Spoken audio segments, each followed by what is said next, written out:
Mayo ng buhay kan madiskubre ang hawak kan sarong minor de edad na babae sa kanal sa Barangay Danawan, Libmanan, Camarines Sur alas 9 nin aga kaining Lunes, Nobyembre 18. Pigbisto ang biktima na sarong 13 anyos na babayi asin residente kan naunang bita na lugar.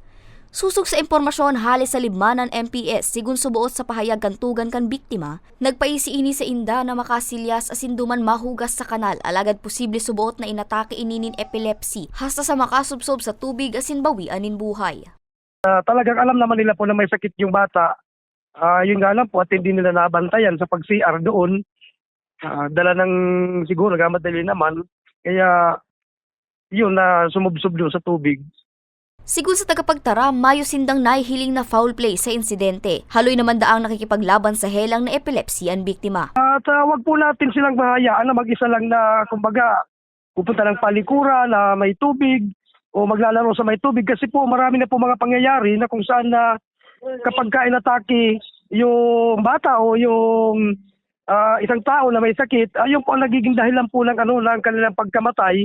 Kung yun po ay masusubsob sa kahit na kaunting tubig man lang po na pagka sumubsob po yung mukha nila doon na may tubig, sufisyente po yun upang ikamatay po ng biktima.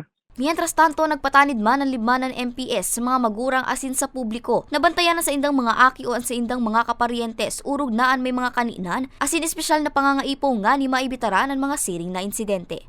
Para sa mga baretang Tatak Bicol, Angeline Dagta.